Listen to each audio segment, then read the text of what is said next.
Si tu es un amoureux de Dieu et que tu aimes son Fils Jésus-Christ, que tu as à cœur de faire sa volonté, eh bien, reste avec moi parce que cette vidéo, elle est faite pour toi. Bonjour tout le monde, bienvenue sur Owa TV.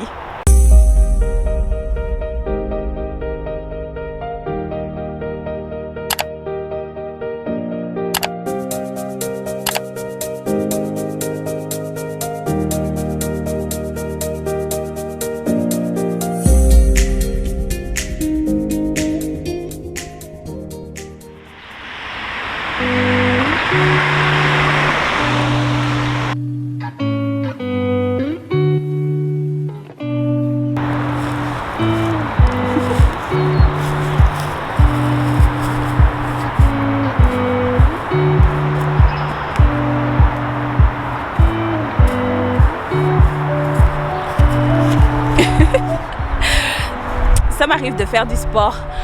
Après, je vais me prendre une crème glacée. En tout cas. Alors, quand cette idée de vidéo m'est venue à l'esprit, je me suis dit, mais Seigneur, il n'y a aucune des idées que je vais vous proposer aujourd'hui que je mets en pratique. Et donc, du coup, je me suis dit, ok, cette vidéo, c'est d'abord pour toi. Et ensuite, ça pourra être aussi pour toutes les personnes qui voudraient y accorder de l'importance, au fait. Donc aujourd'hui, j'aimerais vous partager quelques idées pratiques de comment est-ce que tu peux servir Dieu. Je m'excuse d'avance s'il y a du bruit et que vous n'entendez pas bien ma voix. C'est juste que je ne voulais pas faire la vidéo dans ma prison dorée. Ça fait trop longtemps que je suis confinée. Et aujourd'hui, comme vous pouvez le constater, c'est une très belle journée et je voulais la faire dehors. Donc, toutes mes excuses pour l'inconvénient. Ok, maintenant passons au vif du sujet. S'il y a une chose très importante qu'il faut penser avant d'avoir l'idée de servir Dieu, de servir l'Éternel, c'est de reconnaître qui il est pour toi. Où est la place qu'il occupe dans ton cœur et pourquoi est-ce que tu aimerais le servir? Parce que c'est en reconnaissant qui il est que la relation que vous entretenez ensemble va te permettre de déterminer réellement comment est-ce que tu aimerais le servir. Au fait, quand je pensais à ce que ça impliquait de servir Dieu, quand je me suis mise à réellement méditer là-dessus, je me suis rendu compte que ce n'est vraiment pas quelque chose de facile. Au fait, servir Dieu, ça implique vraiment de renoncer à soi, ça implique d'avoir beaucoup d'humilité et ça implique aussi d'avoir beaucoup de sagesse. Parce que mine de rien, ce n'est pas évident de servir des gens au fait. Et lorsque je pensais à ça, je revoyais encore l'acte de Jésus lorsqu'il s'est mis à laver les pieds de ses apôtres. Il s'est mis à laver les pieds de ses disciples. Et cette action-là est tellement importante pour nous parce qu'elle montre clairement que Dieu accorde beaucoup d'importance au service qu'on accorde aux autres, en fait. Et que même quand tu regardes la vie chrétienne, tu vois bien que tout tourne autour de l'autre, l'amour du prochain. D'ailleurs, l'Éternel nous dit que le plus grand des commandements, c'est d'aimer son prochain. C'est d'aimer d'abord Dieu et d'aimer son prochain. Et cet amour, justement, incite à servir l'autre. C'est vrai que la société où nous vivons aujourd'hui nous incite beaucoup à nous concentrer sur soi-même. Elle nous invite beaucoup à être individualiste, surtout les sociétés occidentales, il faut se le dire. C'est vrai que ce n'est pas facile de vivre pour les gens. Les gens sont méchants, il faut se le dire. Ils nous trahissent, ils nous mettent dans des situations qui sont embarrassantes. Et au final, ce qui fait qu'on perd confiance aux personnes, c'est pas qu'on n'aimerait pas servir les gens, mais c'est juste que c'est tellement difficile à cause de toutes les fourberies, à cause de toutes les hypocrisies auxquelles on fait face continuellement.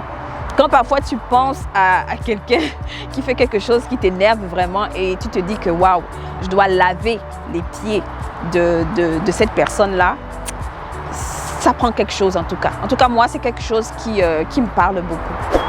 Est-ce que tu sais que tu peux servir Dieu par ton témoignage? Oui, tu peux le faire.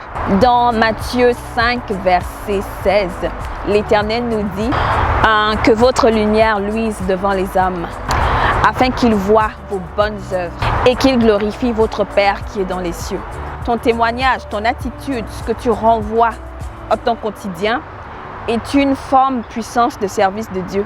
Parfois, ça ne sert à rien de venir crier aux gens « Jésus t'aime », évangéliser alors que ton attitude ne suit pas. Et généralement, c'est ce qui fait en sorte que la plupart des gens ont du mal à devenir chrétiens. Parce que lorsqu'ils observent nos comportements qui sont contradictoires avec ce que nous prêchons, eh bien, ça ne donne pas absolument envie. Ton témoignage, l'image que tu renvoies est une façon de servir Dieu. Parce qu'à travers de ton témoignage, tu peux emmener des personnes à Christ et tu peux emmener des personnes à changer complètement de vie. Moi, j'essaie du mieux que je peux d'avoir une attitude qui est correcte. Je ne sais pas concrètement qu'est-ce que les gens pourraient penser de moi, mais je pense quand même que je ne suis pas si pire. Il y a encore des choses que je dois travailler, mais ouais. Donc, il y a plein de personnes qui ne le savent pas, mais en les observant, elles n'ont pas eu besoin de m'évangéliser, elles n'ont pas eu besoin de me parler. Leurs actions m'ont apporté de l'inspiration, leurs actions, leurs témoignages, leur vie, leur attitude m'a emmené à changer aussi quelque part, à avoir des temps de méditation. Et donc, j'exhorte en tout cas la communauté chrétienne à vraiment s'efforcer, à faire attention à leur image. Amen. Quelque chose de très pratique et pas des moindres, tu peux aussi servir Dieu au travers des réseaux sociaux. Voilà, les réseaux sociaux là, c'est l'outil incontestable à utiliser en 2021. Enfin, en tout cas, actuellement là, c'est comme l'incontournable. Les réseaux sociaux sont la meilleure plateforme possible pour pouvoir apporter l'évangile et servir Dieu. Mais j'ai une mise en garde pour toi. Si jamais tu décides d'utiliser les réseaux sociaux pour servir l'Éternel, assure-toi s'il te plaît de ta motivation. Parce que comme je l'ai dit dans une vidéo précédente que je pourrais te suggérer quelque part ici, eh ben, il est très facile de tomber dans l'espèce de piège de vouloir être célèbre, de vouloir avoir des abonnés et de prendre toute la gloire pour soi. Donc si jamais les réseaux sociaux, c'est vraiment quelque chose qui te tient à cœur, que tu as envie d'utiliser pour servir Dieu, assure-toi de tes motivations. Ne cours pas derrière les abonnés, ne cours pas derrière les vues, mais assure-toi que tout ce que tu dois faire, c'est pour la gloire de Dieu. Vraiment, j'insiste là-dessus, c'est tellement important. Tellement important. Ouais. Tu peux aussi décider de servir Dieu en faisant des dons ou en t'impliquant simplement dans ta communauté.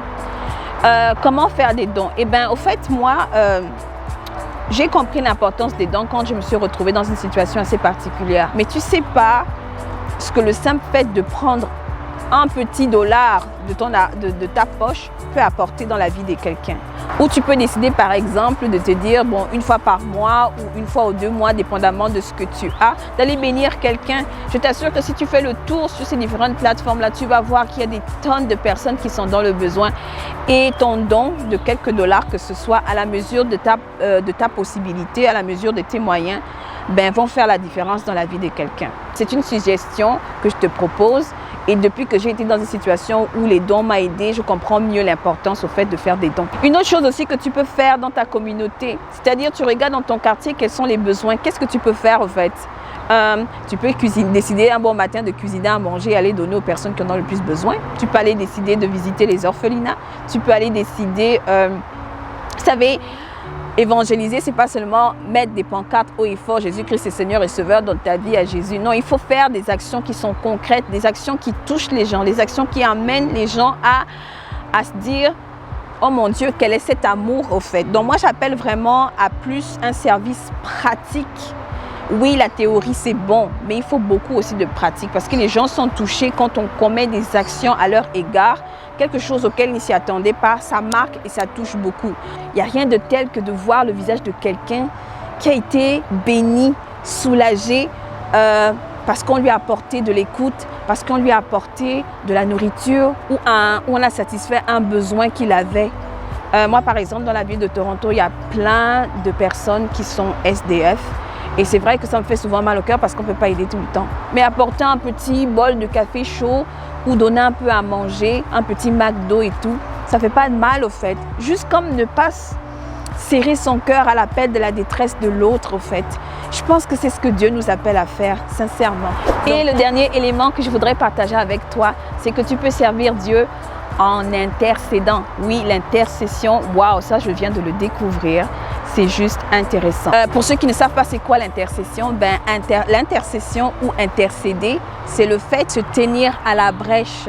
C'est user de son influence. C'est se tenir debout dans la prière pour implorer la faveur de Dieu par rapport à une situation. Tu peux prier pour un parent, tu peux prier pour des personnes de ton travail, de ton entourage, pour la nation, pour des situations même positives. Tu peux continuer à prier pour ces personnes-là. Donc, si tu as la foi et que tu crois que Dieu est capable d'intervenir dans la vie de quelqu'un, alors l'intercession, c'est vraiment quelque chose de puissant. Si comme moi, tu n'es pas à l'aise à aller dehors, à brandir les pancartes comme donnez votre vie à Jésus, moi, c'est pas que j'ai honte de Jésus, pas du tout. Mais c'est juste que je ne suis pas à l'aise de forcément aller vers les gens et à commencer à aborder la situation. Moi, je préfère le combat dans le silence. Amen. Moi, j'aime ça et je suis beaucoup plus à l'aise là-dedans. Ces derniers temps, j'y pensais beaucoup et je demandais à Dieu de me guider comment est-ce qu'on fait pour intercéder. Et d'ailleurs, si jamais vous avez des suggestions d'ouvrages ou d'articles qui parlent comment intercéder, je vous prie s'il vous plaît de me le laisser en commentaire. Cela me ferait vraiment, vraiment plaisir. L'intercession, c'est vraiment l'expression de la compassion envers l'autre.